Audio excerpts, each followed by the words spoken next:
In the lands bordering High Rock and Skyrim, known as the Western Reach, or simply the Reach, the native Reachmen emancipated themselves from their human and elven ancestors. As they share most of their biology with Bretons and Nords, they differentiate themselves in another key way.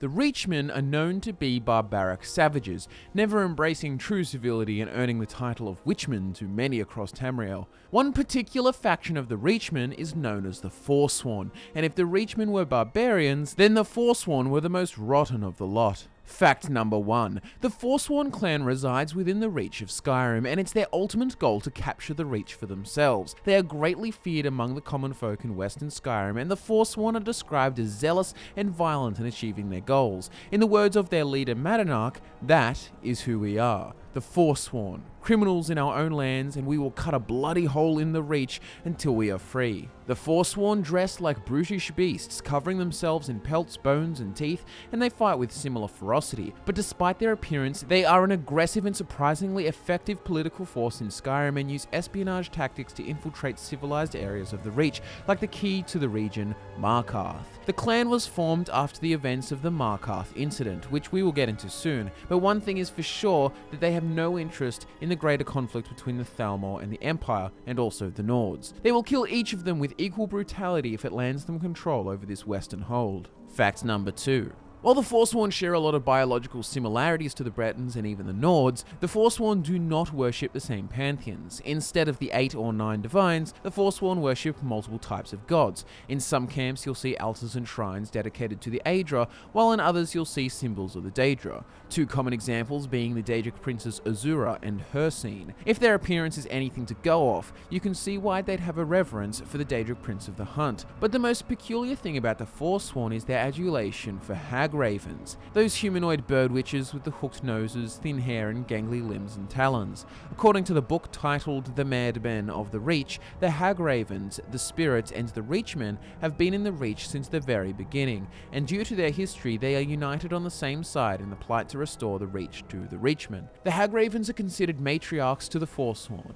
With the help of the hags, a Forsworn can undergo a bizarre rite of passage, transforming them into some kind of spirit, one bound by vengeance.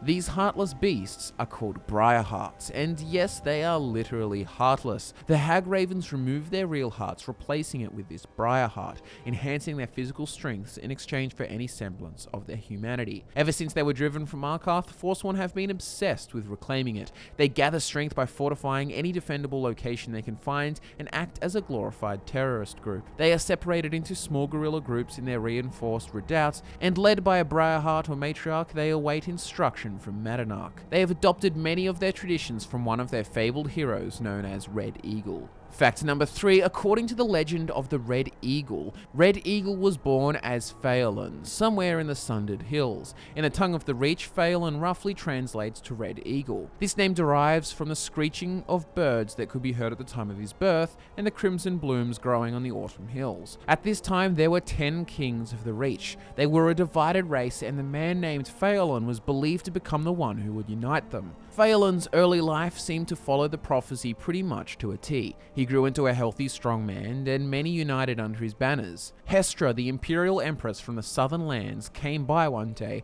and one by one she brought the kings of the Reach to their knees. Unlike the other kings who either died or agreed to the imperial terms, the Red Eagle refused to yield. Many claim he would beat the southern empress, but before he and his people could fight, he was cast out by the elders who feared for their lives. Exiled and gone from the Sundered Hills, Red Eagle became little more than folklore. All the while, Phelan was recruiting those who kept the old ways, and together they used the cover of night in the surrounding cliffs and caves to systematically destroy every Imperial garrison who came to their lands. But the Imperials kept coming. They seemed to have an infinite supply. One night a hag-raven came to them offering power for a price. Red Eagle accepted, sacrificing his heart and his humanity, and with said power, him and his people rid the Reach of the Imperial invaders. The invaders returned, however, and in greater numbers too. They lay siege to Red Eagle's stronghold. He eventually emerged alone and fought off 1,000 foes, giving his life to free his people, if only for a while. As they took him to his tomb, he passed them his sword, swearing this oath: "Fight on, and when at last the Reach is free, his blade should be returned, that he might rise and lead them again." Fact number 4, the Forsworn faction of the Reachmen, as I mentioned earlier, began with the Markarth incident. While the Great War served as a distraction for the Empire and the Nords, the Reachmen used that chance to take Markarth, the capital of the Reach, for themselves. And for 2 years they held it, honouring Red Eagle's legacy. They ruled the hold with remarkable responsibility too, only killing the Nords who would not accept their leadership. In order to reclaim it, the son of the Jarl, Igmund, offered Ulfric Stormcloak the returned free worship of Talos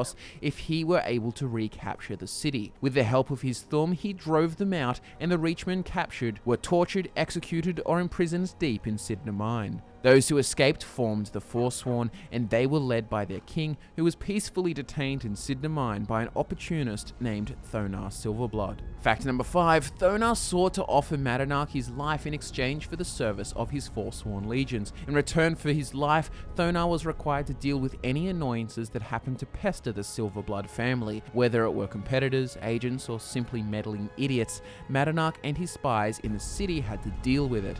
However, Thonar fears that Madanach has gotten out of control, and he isn't paranoid in thinking that. With the help of the Dragonborn, there is the possibility for Madanach to escape Cidhna Mine, killing Thonar and retreating to Drudark Redoubt. Subscribe to FudgeMuppet if you're new to the channel, and give the video a like if you enjoyed it. Don't forget to head down to the description for links to our social media accounts. Be sure to follow us there. I'm Scott from FudgeMuppet, and I'll see you next time.